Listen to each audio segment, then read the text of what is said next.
Hello students, how are you all? I welcome you to commerce classes. Previous class में हमने ये पढ़ा था कि अर्थ के मोशंस क्या है, यानी कि what are the two types in which the earth moves. तो कल हमने रोटेशन पढ़ी थी, रोटेशन की वजह से दिन और रात का कॉन्सेप्ट समझा था हमने, डे एंड नाइट का।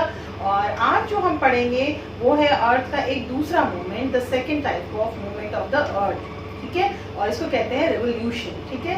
तो आज हम रेवोल्यूशन की क्लास करेंगे। रेवोल्यूशन से बहुत क्वेश्चन आते हैं और ये आपका कॉन्सेप्ट इसका क्लियर होना बहुत जरूरी है स्टूडेंट्स का, ठीक है। तो आज हम रेवोल्यूशन में समझेंगे कि क्या होता है रेवोल्यूशन।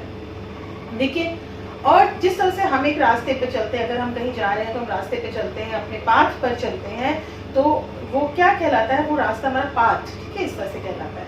उसी तरह से जब अर्थ, हमारी जो अर्थ है, वो जब सन के चारों तरफ, यानी कि चारों तरफ जब चक्कर लगाती है या मूव करती है, तो इस मोशन को, यानी इस तरह के मूवमेंट को कहते हैं हम रेवोल्यूशन, ठीक है। अब मैं इसको आपको बोर्ड पे समझाती हूँ, ठीक है।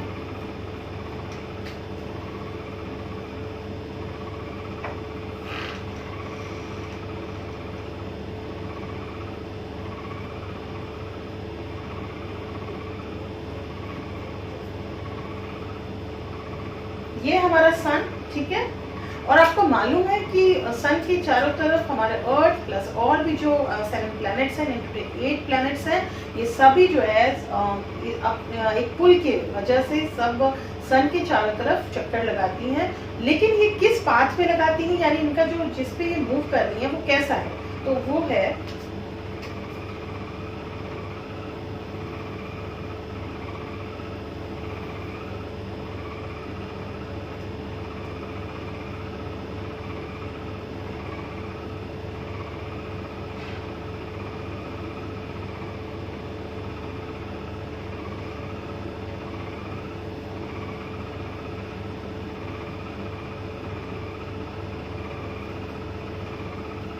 अर्थ यहाँ सन के चारों तरफ जो है वो घूमती रहती है, ठीक है, यानी कि वो मूव करते रहती है।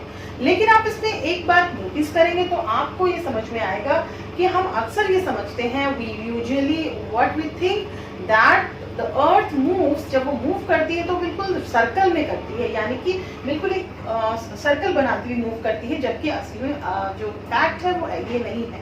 अर्थ जब मूव करती है, जिस रास्ते पे मूव करती है, जिस पाथ पे मूव करती है, वो सर्कल नहीं है बल्कि थोड़ा सा खिंचा हुआ है, यानी कि एलोंगेटेड है, ठीक है। आप देख सकते हैं ये दोनों ऐसा थोड़ा सा सर्कल नहीं बना हुआ है, परफेक्ट सर्कल नहीं है बल्कि खिंचा हुआ है, दोनों तरफ से थोड़ा खिंचा हुआ है। इधर से डिस्टेंस कम है और इधर से डिस्टेंस थोड़ी ज्यादा है, ठीक है। तो ये हम इसको इस तरह की जो शेप है, इसको आप कह सकते हैं एलोंगेटेड शेप, ठीक है, एलोंगेटेड पाथ है इसका, या एक्लिप्टिक है, ठीक है। एक्लिप्टिक भी बोल सकते हैं आप, एलोंगेटेड भी बोल सकते हैं, ठीक है।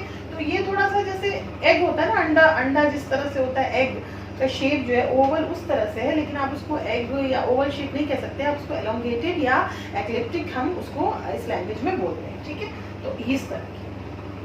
अब एक और जो इसमें नोटिस करने की बात है वो ये है कि जब अर्थ मूव करती है अराउंड द सन, यानी कि ऐसे यहाँ से अर्थ मूव करती रहेगी, तो कभी कभी हमारी अर्थ सन के थोड़ा नजदीक पहुंच जाती है, ठीक है, मूव करती करती कभी सन के थोड़ा पास में पहुंच जाती है, ठीक है।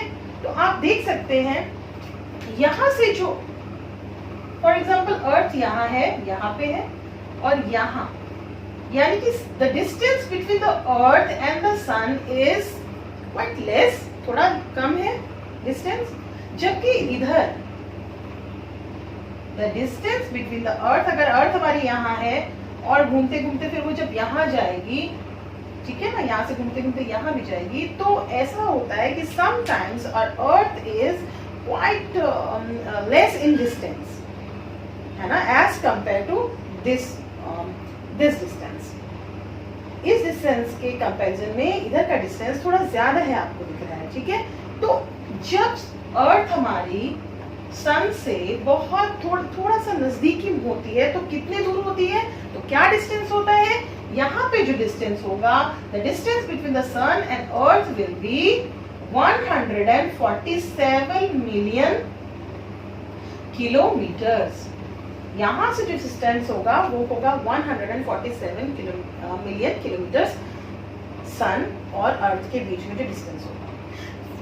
However, जब when the earth will come this side, तो इस साइड में थोड़ा डिस्टेंस ज्यादा हो जाता है, और कितना हो जाता है 152 मिलियन किलोमीटर, ठीक है, इतना हो जाता है किलोमीटर। ओके, तो इसीलिए हम एक एवरेज डिस्टेंस पूछा जाता है, आपको एग्जाम में पूछा जाएगा कि एवरेज डिस्टेंस क्या है अर्थ की, तो सन से, तो इन दोनों का हम एवरेज निकाल लेते हैं और हम अप्रोक्सीमेटली कहते हैं कि the earth is 150 million kilometre away from the sun. Earth क्या है, सन से 150 मिलियन किलोमीटर अवे है सन से, ठीक है। तो क्योंकि इसकी वजह से नाउ वो सिचुएशन जब हमारी earth, the situation where earth is only 147 million kilometre away, इस सिचुएशन को, इस वाली सिचुएशन को नाम दिया जाता है, इस सिचुएशन को नाम दिया जाता है पेरिहीलियन। क्या दिया जाता है, पेरिहीलियन कहते हैं। This situation when the earth is quite nearer to the sun as compared to the other direction, तो उसको हम कहते हैं पेरिहीलियन। पेरिहीलियन पोजीशन क्या है, ठीक है। वहीं पे कभी जब सन से सबसे ज्यादा दूरी में अर्थ होगी, when the sun is the sun will be when the earth will be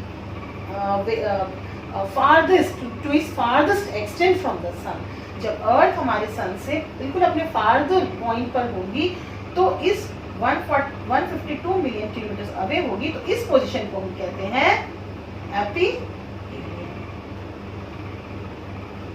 अब आते हैं हम अपने उस क्वेश्चन पे, जब मैंने ये पूछा था कि क्या, एक हाइपोथेटिकल क्वेश्चन पूछा था कि क्या कभी रोटेशन, अर्थ का रोटेशन अगर रोटेट मतलब खुद पे स्पिन हो, तो कभी ये स्पिनिंग अगर अर्थ की बंद हो जाए तो क्या दिन और रात होंगे, whether there will be days और नाइट।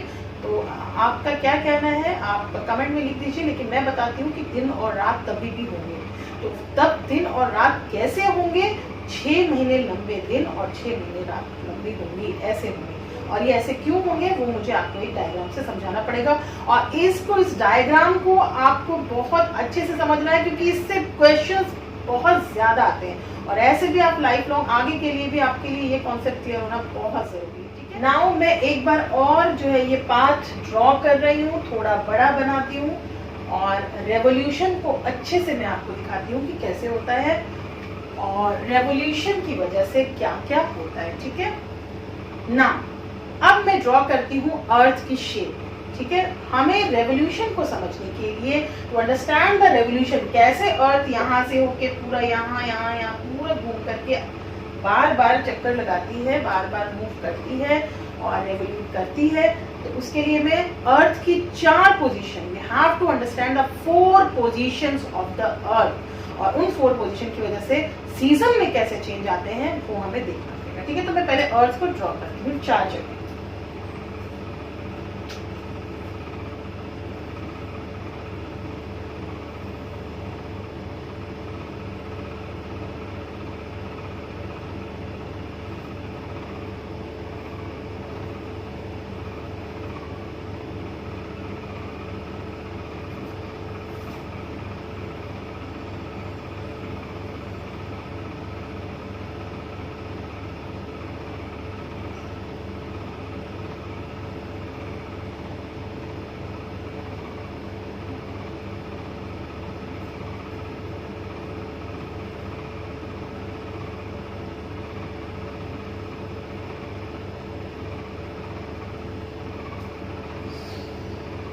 नाउ फॉर एग्जाम्पल ये इक्वल साइज में नहीं है सर्कल, कुछ बड़े हो गए कुछ छोटे हो गए, बट ये अर्थ है, समझ लीजिए ये अर्थ है, ठीक है। मैंने ऐसे एक ड्रॉ कर दिया है, ठीक है।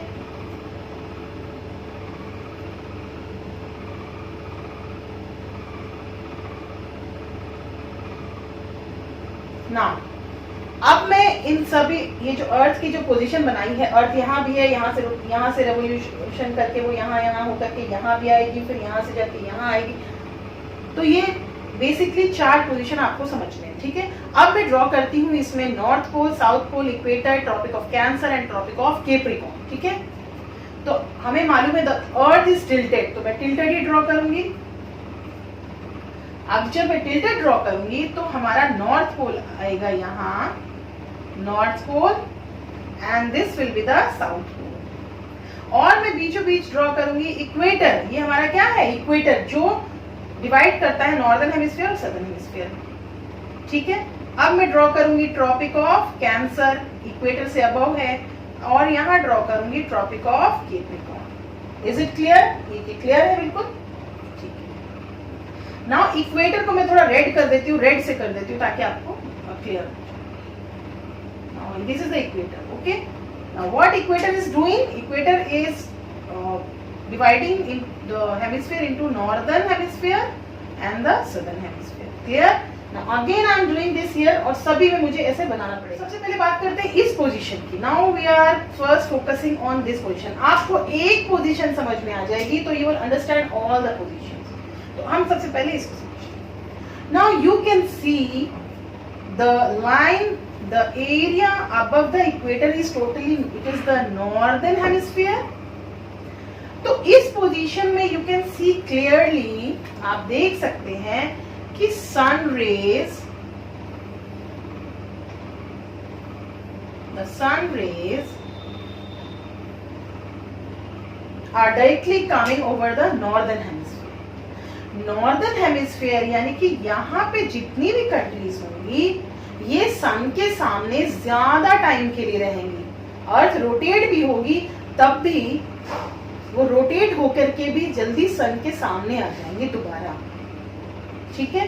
तो नॉर्दर्न हेमिस्फीयर ज्यादा टाइम के लिए सन को फेस करेंगी, जबकि on the other hand southern hemisphere, ये जो नीचे है सदर्न इक्वेटर के नीचे, ये बहुत थोड़ी देर के लिए, बहुत ही कम घंटों के लिए, for very less hours they will face the सन।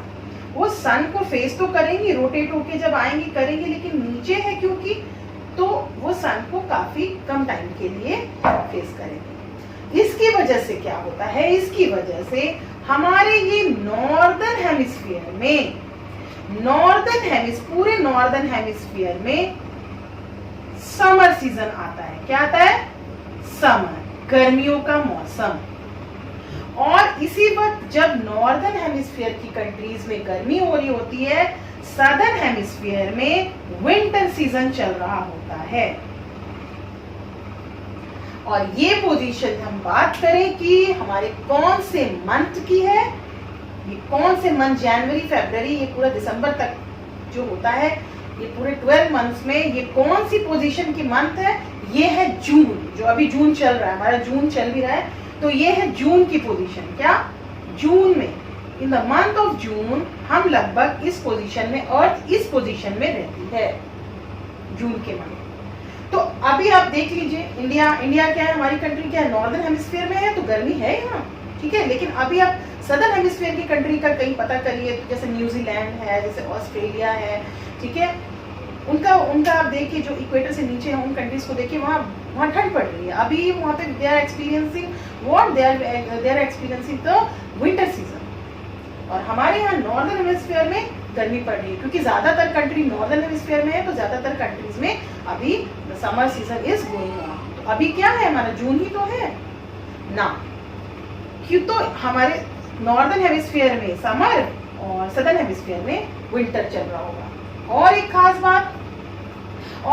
बात कि क्योंकि नॉर्दर्न हेमिस्फीयर ज्यादा सन के सामने रहेगा, रोटेट होकर के भी वो जल्दी से रात होकर के दिन की तरफ वापस आ जाएगा, इसीलिए दिन, नॉर्दर्न हेमिस्फीयर में दिन जो है वो लंबे होंगे, the day time will be longer and the nights will be shorter.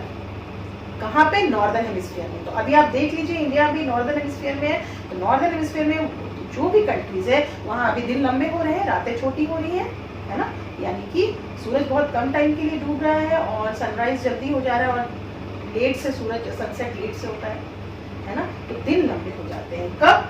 जब ये वाली पोजीशन पे अर्थ होता है। जब समर सीजन होता है जून के, तो हमारा डेज, दिन लंबे, डेज लॉन्गर, और क्या, नाइट्स, रातें छोटी हो जाएंगी, शॉर्टर हो जाएंगी। लेकिन अब इसका जस्ट उल्टा करते हैं सदर्न हेमिस्फीयर में। सदर्न हेमिस्फीयर में इसका जस्ट अपोजिट होगा, विंटर, वहां विंटर चल रहा है, विंटर सीजन है, तो वहां पे डेज, जो दिन होंगे वो शॉर्ट होंगे और नाइट्स क्या होंगी, रातें जो हैं वो नाइट्स विल बी लॉन्गर। सर्दियों में रात लंबी हो जाती है, क्यों? क्योंकि सदर्न हेमिस्फीयर रोटेट होने के बाद भी सन के सामने बहुत कम टाइम के लिए आता है, बहुत कम टाइम के लिए दिन होता है, बहुत कम आवर्स के लिए दिन फेस करेगा और वापस ज्यादा टाइम वो रात में रहेगा पीछे की तरफ। ठीक है, मैं इसको ग्लोब से भी समझाऊंगी तब आपको और अच्छे से क्लियर होगा। तो ठीक है, ये क्वेश्चंस आते हैं, डायरेक्ट क्वेश्चंस आते हैं। अब एक और चीज आप देखेंगे तो ये वो पोजीशन है जब हमारा ये Tropic of Cancer, Tropic of Cancer में डायरेक्टली सनलाइट पड़ रही है। आप देखिए, ये देखिए, कैप्रिकॉर्न में तो नहीं है, कहां पड़ रही है, ट्रॉपिक ऑफ, हमारे ट्रॉपिक ऑफ कैंसर। तो ट्रॉपिक ऑफ कैंसर और पूरे नॉर्दर्न हेमिस्फीयर में सब जगह समर सीजन चल रहा है, लेकिन ट्रॉपिक ऑफ कैंसर में ये समर सीजन तो चल रहा है और दिन बहुत बड़े बड़े हो रहे हैं, दिन बहुत लंबे लंबे, ज्यादा घंटे, ज्यादा आवर्स के हो रहे हैं, रातें छोटी हो रही हैं। लेकिन इसमें भी एक दिन वो ऐसा होता है जब दिन सबसे लंबा होता है पूरे साल भर में, यानी कि जून के सारे महीने के दिन तो लंबे होते हैं। अभी जून का मंथ चल रहा है और दिन काफी, आप घंटे में चेक करिए तो देखिए सनराइज कब हो रहा है, सनसेट कब हो रहा है, तो आपको पता चलेगा काफी लंबा है। ठीक है, और रातें बहुत छोटी हो रही है। लेकिन इनमें से भी अगर आप काउंट करेंगे, इसमें से भी हम देखेंगे तो हम ये देखेंगे कि वो दिन जब सन की जो लाइट है वो ट्रॉपिक ऑफ कैंसर पे जिस दिन सबसे ज्यादा पड़ती है पूरे टाइम के लिए, वो होता है हमारा 21 ऑफ जून। पूरे नॉर्दर्न हेमिस्फीयर में जो दिन सबसे लंबा रहेगा पूरे साल का, वो क्या है, 21 जून। 21 जून, और इसी 21 जून को कहा जाता है, हम कहते हैं जब साल का, जब ईयर का सबसे लंबा दिन जो होता है वो 21 जून को होता है। ऐसे तो पूरे जून में ही डेज लंबे होते हैं, लेकिन फिर भी जब sun rays directly Tropic of Cancer के ऊपर सबसे ज्यादा देर के लिए रुकती है तो वो दिन होता है 21 जून, और इसी को हम कहते हैं समर सोलेस्टाइस। समर सोलेस्टाइस आपको आपने कई बार देखा होगा, समर सोलेस्टाइस की डेट क्या होती है पूछते हैं, और समर सोलेस्टाइस के टाइम डेज कैसे होते हैं, नाइट्स कैसे होते हैं, ये। ठीक है, तो ये रहा हमारा एक पोजीशन, अर्थ का एक पोजीशन। अब हम आते हैं आगे। अब जून के बाद क्या आता है, जुलाई। तो जुलाई में अर्थ यहाँ होगी कहीं पे, ठीक है, तो उतना हम देखते। जुलाई, अगस्त में क्या होगी, यहाँ कहीं होगी, और सितंबर में यहाँ होगी। नाउ अर्थ की पोजीशन जो यहाँ होती है वो कौन से मंथ में होती है, वो होती है in the month of September. In the month of September में अर्थ यहाँ होती है। नाउ यहाँ पे आप देखिए, मैंने थोड़ा ड्रॉ थोड़ा ठीक से नहीं हुआ है,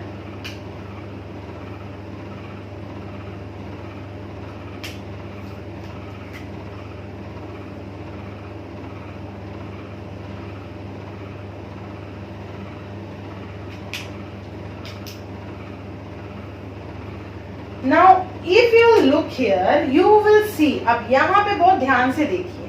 अब मैं सन की रेस बनाती हूँ और आप बताइएगा कि सन की रेस कहाँ फॉल हो रही है।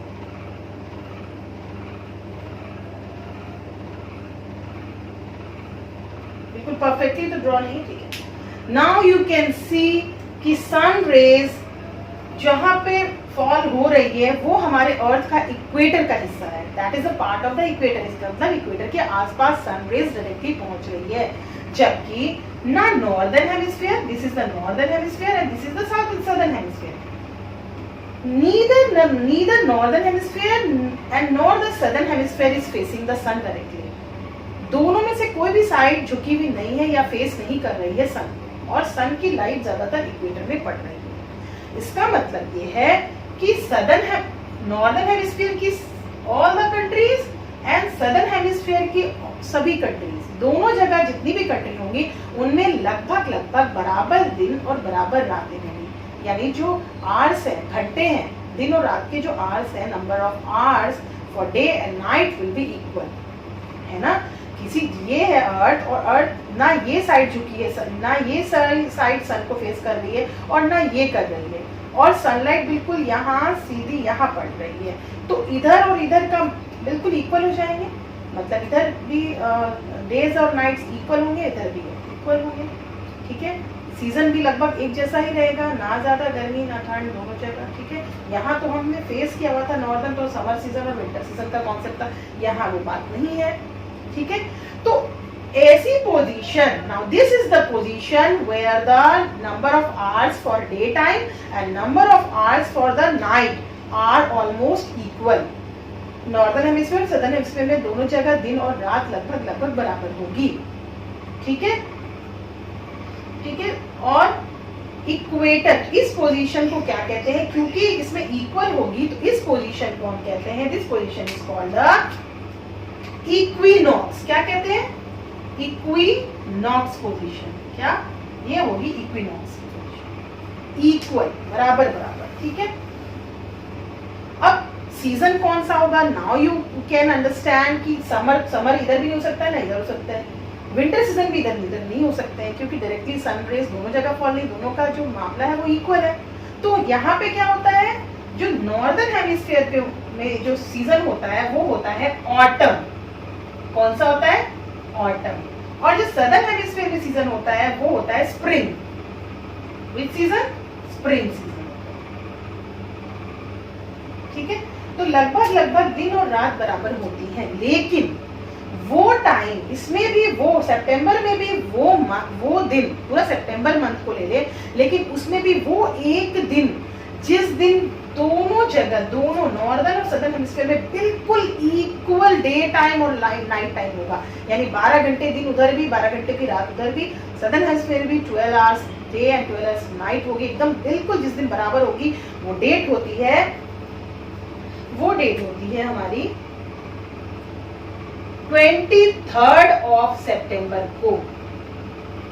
23rd ऑफ सितंबर वो दिन रहेगा जब डेज और नाइट दोनों हेमिस्फीयर में लगभग बराबर रहेंगे, ठीक है। और सीजन तो आपको समझ में आई।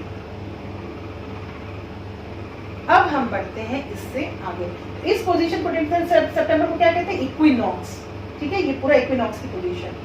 अब हम बढ़ते हैं आगे ना, सितंबर के बाद क्या आता है, अक्टूबर। अक्टूबर में अर्थ कहाँ है, यहाँ पे होगी, है ना, इधर होगी, अपने 5 पे चल रही है ना, तो यहाँ कहीं होगी। फिर क्या आएगा, नवंबर यहाँ। फिर क्या आएगा, it will be December position, of course ये दिसंबर पोजीशन होगा, ठीक है।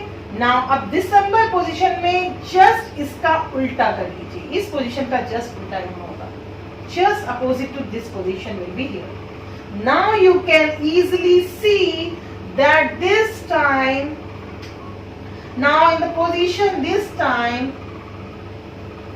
the sun rays are falling into the what, into southern hemisphere. जिस तरह से यहाँ northern hemisphere sun को ज्यादा टाइम के लिए फेस कर रहा था, now southern hemisphere will face the sun for a longer period of time. ज्यादातर सदर्न हेमिस्फीयर सन के सामने रहेगा, बस थोड़ी देर रोटेट होने के टाइम थोड़ी देर के यहाँ पे रात होगी सदर्न हेमिस्फीयर में, लेकिन ज्यादातर यहाँ पे क्या होगा, डे टाइम होगा। और जस्ट इसका उल्टा, क्योंकि नॉर्दर्न हेमिस्फीयर अब उधर है तो यहाँ पे रातें बड़ी होंगी और दिन छोटे हो जाएंगे, क्योंकि कम टाइम के लिए सन के सामने आएंगे। ये पोजीशन है हमारी दिसंबर की, this position is of December की पोजीशन है।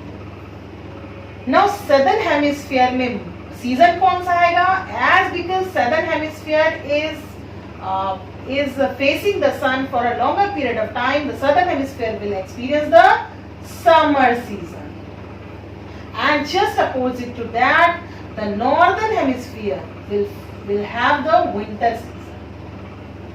यहाँ जब गर्मियां पड़ रही होंगी तो यहाँ विंटर, सर्दियां पड़ेंगी। ऐसे भी आप विंटर देख लीजिए, विंटर में दिसंबर का महीना, अर्थ हमारी जो इंडिया है वो कहाँ है, नॉर्दर्न हेमिस्फीयर में। तो हम अपनी कंट्री को बार बार कंपेयर करके करेंगे तो आपको वैसे भी समझ में आ जाएगा, हमारी इंडिया यहाँ का ही है ना, यहाँ है। तो हमारे यहाँ दिसंबर में कौन सा सीजन चल रहा होता है? विंटर ही तो होता है। लेकिन जब हमारे यहाँ विंटर होता है सदर्न हेमिस्फीयर में, यानी कि न्यूजीलैंड, ऑस्ट्रेलिया वगैरह जो भी सदर्न हेमिस्फीयर कंट्री, वहाँ पे विंटर से समर हो रहा होता है, ठीक है। यानी कि यहाँ पे जब 25 दिसंबर को जब हम क्रिसमस सेलिब्रेट यहाँ पे मतलब इंडिया में क्रिसमस सेलिब्रेट होता है तो यहाँ विंटर सीजन होता है, जबकि ऑस्ट्रेलिया में जो विंटर क्रिसमस सेलिब्रेट करते हैं वहाँ पे समर सीजन हो रहा होता है, ठीक है। तो अब मुझे बताइए कि सदर्न हेमिस्फीयर ज्यादा टाइम के लिए सन को फेस कर रहा है, तो यहाँ पे क्या होगा? दिन क्या होंगे? डेज विल बी लॉन्गर, दिन लंबे हो जाएंगे और रातें छोटी हो जाएंगी। और विंटर में क्या होगा? इधर नॉर्दर्न हेमिस्फीयर में रातें लंबी हो जाएंगी और दिन विल बी, जो दिन है वो छोटे हो जाएंगे। ऐसा होता है ना ठंडी में, विंटर सीजन में हमारे यहाँ nights are longer and days are shorter. तो ये पूरा फेनोमेना जो है वो दिसंबर मंथ में होता रहता है। लेकिन दिसंबर के मंथ में भी जो सबसे लंबी रात होगी, the longest day of the whole year, पूरे ईयर की जो सबसे लंबी रात होगी वो होती है 22 ऑफ दिसंबर को। 22 December is the day which has the longest night, सबसे लंबी रात होती है। और जब ये सबसे लंबी रात होती है तो इसी पोजीशन को, इसी को कहते हैं हम, इसको हम जानते हैं विंटर सोलिस्टाइस के नाम से। विंटर सोलिस्टाइस, जैसे यहाँ समर सोलिस्टाइस, वहां विंटर सोलिस्टाइस, ठीक है। यहाँ पे सब कुछ कंपेयर किया गया है, नॉर्दर्न हेमिस्फीयर को ध्यान में रखते हुए सब कुछ हम कंपेयर करेंगे तो हो जाएगा हमारा। अब हम दिसंबर से पढ़ते हैं आगे। अब दिसंबर के बाद क्या आएगा? यहाँ जनवरी, यहाँ पे अर्थ यहाँ पे कहीं होगी, फिर फरवरी में यहाँ होगी और फिर मार्च में अर्थ विल बी हियर। तो this is the position for the month of March. Now this is the position of the earth for the month of March. March में अर्थ की वही पोजीशन होगी जो एक टाइम पर सितंबर में थी। बिल्कुल सितंबर की तरह यहाँ भी कोई सा भी hemisphere, neither of the hemisphere is facing the sun. कोई सा भी हेमिस्फीयर सन के सामने नहीं है। सन के सामने, सन की जो लाइट है वो कहाँ पहुंच रही है?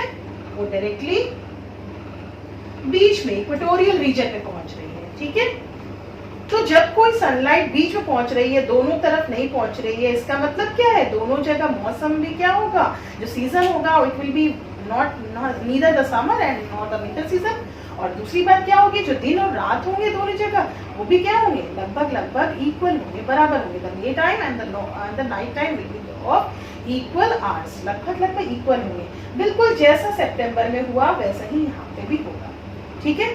तो यहाँ पे मार्च के मंथ में, ऐसे भी आप मार्च के मंथ में हमारा इंडिया को ऐसे आप एज्यूम करिए कि इंडिया में मार्च में कितना अच्छा मौसम होता है, डेज और नाइट्स लगभग इक्वल होती है। उसी तरह से सदर्न हेमिस्फीयर में भी मौसम अच्छा होगा, सीजन अच्छे होगा और डेज और नाइट दोनों बराबर रहेंगे, ठीक है, क्योंकि कोई सा भी हेमिस्फीयर सन की तरफ मुड़ा हुआ नहीं है ना। सीजन क्या होंगे? सीजन को बदल दीजिए। यहाँ पे नॉर्दर्न हेमिस्फीयर में ऑटम हो रहा था, अब नॉर्दर्न हेमिस्फीयर में इधर होगा स्प्रिंग और सदर्न हेमिस्फीयर में होगा यहाँ ऑटम, ठीक है।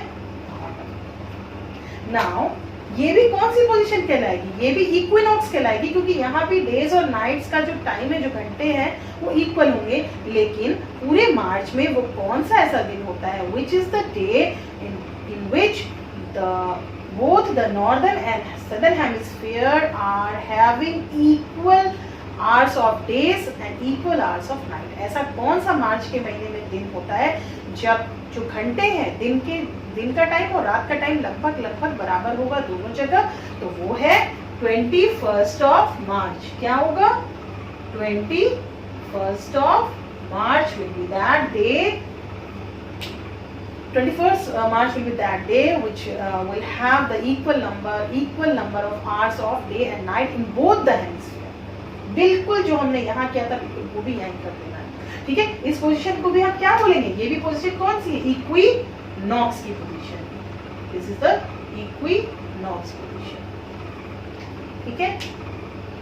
तो ये है हमारा पूरा अर्थ के जो चार फेजेस हैं या उसके जो चार पोजीशन है, उसको हमें बहुत ध्यान से इसको आप 2-3 बार देख लीजिए और समझ लीजिए, प्रैक्टिस भी कर लीजिए। मैं इसको अभी आपको ग्लोब से भी समझाऊंगी। अब आपको एक्सपेरिमेंट दिखाने के लिए ये मोबाइल की टॉर्च मैंने ऑन की है, तो इसको सन मानिए, सन रेज है, और ये है हमारा ग्लोब, ठीक है। और ग्लोब में देखिए मैंने आपको यहाँ लिख दिया, ये इक्वेटर है हमारे बीचों बीच, तो इक्वेटर से ऊपर हमारा नॉर्दर्न हेमिस्फीयर ये पूरा, और नीचे सदर्न हेमिस्फीयर, ठीक है। तो ये सिचुएशन होती है जून में, ये सिचुएशन होती है जून के मंथ में। देखिए आप, हमारा नॉर्दर्न हेमिस्फीयर अभी सन को फेस कर रहा है, ठीक है।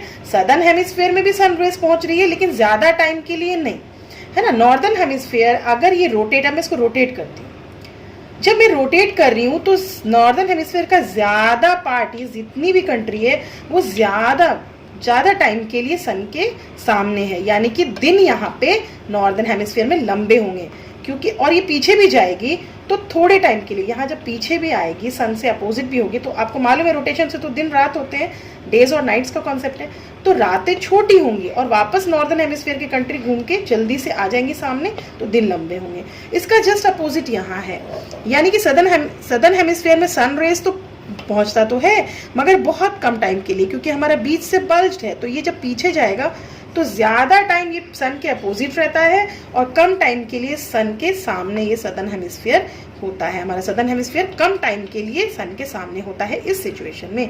इसीलिए यहाँ पे क्या होगा, यहाँ पे दिन जो है वो छोटे होंगे, days will be shorter and nights will be longer. और जून में ही ट्रॉपिक ऑफ कैंसर पे, जब सन रेज सबसे ज्यादा पड़ेगी, यानी ज्यादा टाइम के लिए पड़ेगी, सबसे लंबी पड़ेगी, तो वो हमारा सबसे लॉन्गेस्ट डे होगा पूरे ईयर का, साल का सबसे लॉन्गेस्ट डे 21 जून यानी 21 ऑफ जून, और उसी को कहते हैं हम समर सोलिस्टिस, ठीक है। अब इसके बाद मैंने एक और सिचुएशन आपको बताई थी, वो सिचुएशन क्या थी हमारी, जब अर्थ पे बराबर एक सेकेंड, जब कुछ इस तरह की सिचुएशन होगी, ठीक है। इस सिचुएशन में आप मुझे बताइए, ये है इक्वेटर, ये नॉर्दर्न हेमिस्फीयर और सदर्न हेमिस्फीयर, तो यहाँ पे सनरेज बराबर दोनों हेमिस्फीयर में, इन दोनों हेमिस्फीयर में कोई भी सन की तरफ झुका हुआ नहीं है, एक इधर है और एक इधर है। इसका मतलब सनरेज जो फॉल हो रही है वो दोनों हेमिस्फीयर पे बराबर हो रही है, और दोनों बराबर टाइम के लिए, दिन और रात होने के लिए घूमेंगे। जब ये रोटेट करेंगे तो लगभग इक्वल डेज और इक्वल नाइट होगी, ठीक है। यहाँ पे देखिए सदर्न भी सामने है और नॉर्दर्न भी सामने, बिल्कुल सामने है, और बराबर टाइम के लिए, सर्कल ऑफ इल्यूमिनेशन देखिए, बराबर टाइम के लिए दोनों सामने आएंगे और बराबर टाइम के लिए दोनों पीछे जाएंगे। तो दिन और रात लगभग लंबे जो है इक्वल होते हैं, इसलिए इसको इक्विनॉक्स पोजीशन कहा जाता है। और यहाँ पे इस टाइम पे नॉर्दर्न हेमिस्फीयर में आप ऑटम होता है और यहाँ स्प्रिंग सीजन होता है, और डेज एंड नाइट इक्वल होते हैं। और इस सिचुएशन को जो है ये कहते हैं हम सितंबर की सिचुएशन, ये हमारी क्या है, सितंबर की सिचुएशन है, ठीक है। अब इसके बाद आते हैं हम बिल्कुल अगली तरफ चले जाते हैं।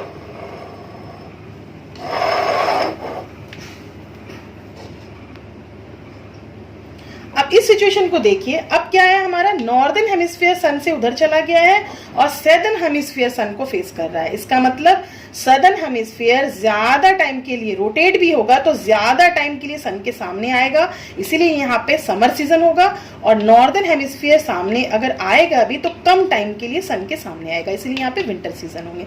तो क्या होगा, नॉर्दर्न हेमिस्फीयर में रातें लंबी होंगी और दिन छोटे होंगे, और यहाँ पे दिन बड़े होंगे और, ठीक है। अब वो कौन सी डेट है जब रात सबसे लंबी होती है इस पोजीशन पे, तो रात जो सबसे लंबी होती है इस पोजीशन पे वो होती है 22 ऑफ दिसंबर, ठीक है। ऐसे भी दिसंबर में हमारा इंडिया यहाँ है नॉर्दर्न हेमिस्फीयर में, दिसंबर में हमारे यहाँ बहुत रातें लंबी होती हैं, ठीक है। तो ये सिचुएशन है, ठीक है। और ये है सबसे लास्ट पोजीशन, ठीक है। इसमें देख लीजिए नॉर्दर्न और सदर्न दोनों में से कोई सा भी hemisphere, neither of the hemisphere is facing towards the sun. इसका मतलब सन की जो रेज है वो इक्वेटर पे बराबर पड़ रही है और दोनों हेमिस्फीयर पे बराबर पड़ रही है, ठीक है। तो ये भी क्या है, इक्विनॉक्स की पोजीशन। ये मार्च, ये कौन सी पोजीशन है, मार्च की पोजीशन, यानी सितंबर और मार्च में एक जैसा होगा बिल्कुल, ठीक है। तो यहाँ पे दिन और रात दोनों हेमिस्फीयर में लगभग बराबर होंगे, ठीक है। तो यही मैंने, और इस यहाँ पे अब सीजन कौन सा होगा, तो आप जो सितंबर में था उससे अपोजिट कर दीजिए। अब जो है नॉर्दर्न हेमिस्फीयर में स्प्रिंग होगा और यहाँ ऑटम होगा।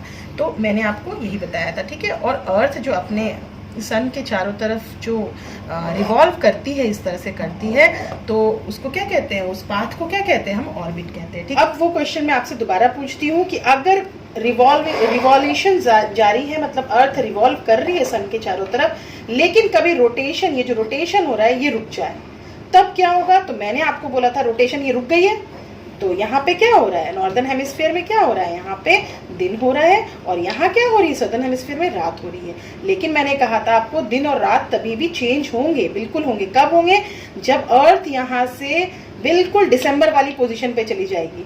जब ये दिसंबर वाली पोजीशन पे चल जाएगी तो नॉर्दर्न हेमिस्फीयर में भी दिन है ना, और यहाँ रात है। जब ये दिसंबर की पोजीशन में जाएगी तो नॉर्दर्न हेमिस्फीयर सन के दूसरी तरफ चली जाएगी, यानी वहाँ रात हो जाएगी, और सदर्न हेमिस्फीयर में दिन हो जाएगा। तो ये 6-6 महीने का जो है इस तरह से होगा। ऐसे तो ऐसा होगा नहीं कभी, ठीक है, लेकिन ये इस तरह से ये कॉन्सेप्ट समझा है। ठीक है, तो उम्मीद है आपको समझ में आया होगा। ठीक है, तो बोर्ड की तरफ चलते हैं। तो जैसे कि आपने ग्लोब में भी देख के समझा कि किस तरह से जो है लाइट कहाँ फॉल करती है, आप घर में ग्लोब के साथ एक्सपेरिमेंट करके ये बार बार करते रहिए। और हाँ, इससे डायरेक्ट क्वेश्चन आते हैं और इससे क्वेश्चन बहुत ज़्यादा आते हैं, तो प्रैक्टिस करिए। और आप प्लीज़ वीडियो को शेयर करिए, लाइक करिए, और अपने कमेंट्स भी लिखिए ताकि मुझे पता चले कि और आपको क्या पढ़ना है। ठीक है, thank you and have a nice day.